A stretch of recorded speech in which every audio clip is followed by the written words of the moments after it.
available.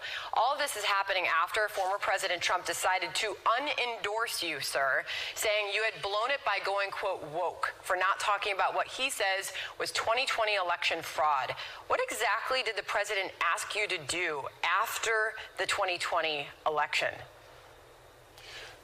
The president and I had many conversations between September 1st and his decision to unendorse me that revolved around his being reinstated, revolved around his wanting to rescind the election. And I can understand him wanting to do that, okay? He was robbed, in my judgment, in 2020. In his judgment, he was robbed.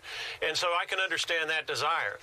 The conflict was when I would explain the law does not permit us to do that. Our one shot at reversing the election, our one shot in an election contest under the United States Constitution and federal law is on January 6th. That's it. That's the final appeal date.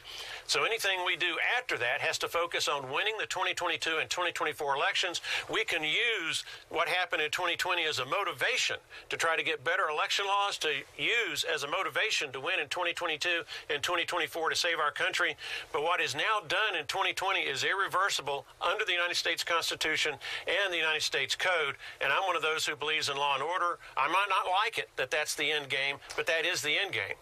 And just to go on the record, there has been still no evidence or proof provided that there was any sort of fraud in that. Well, no, that's wrong. I don't know why you people in the media keep saying that, but that is absolutely false. That is absolutely false. You keep saying it every time, but that's absolutely false. What is false, sir? You had 150 congressmen and senators who absolutely disagreed with you on what you just said. So what are you calling them?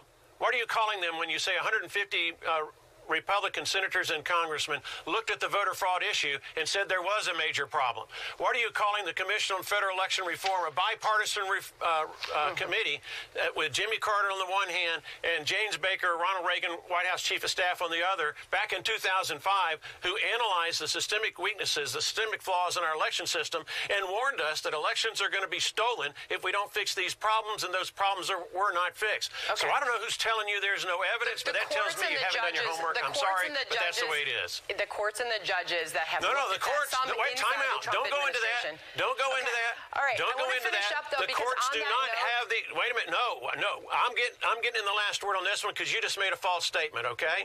The courts are not the final arbiter of who wins federal election contests. Congress is. That is required by the United States Constitution. That is required by the United States Code for congressmen and senators and the president. So don't be surprised that courts don't usurp the power that is authorized in the United States Congress. Let me just quote the GOP commissioner in Wisconsin in the Wall Street Journal today, printed, and I will read it verbatim.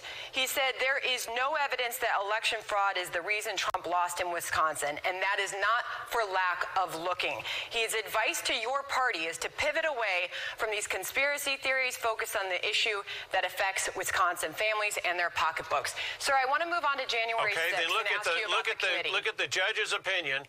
Look at the judge's opinion in Pennsylvania that talked about over 2 million illegal ballots cast. That was their court order. Sir, look at the special investigation of a former Wisconsin Supreme Court justice who found significant voter fraud at nursing homes in the state of Wisconsin. Okay. Look at the 2,000 Mules documentary that has come out. Look at how many mass mail-out of ballots there were across the United States for which we have no security. Okay, and that has been looked at and fact-checked by multiple outlets, including Reuters, who have debunked that as any sort of proof that there was widespread voter fraud. I'm sorry, but other people have fact-checked it and find you absolutely wrong, Sandra. But keep going with that story if you wish. Okay, thank you, sir. Respectfully, I want to move on.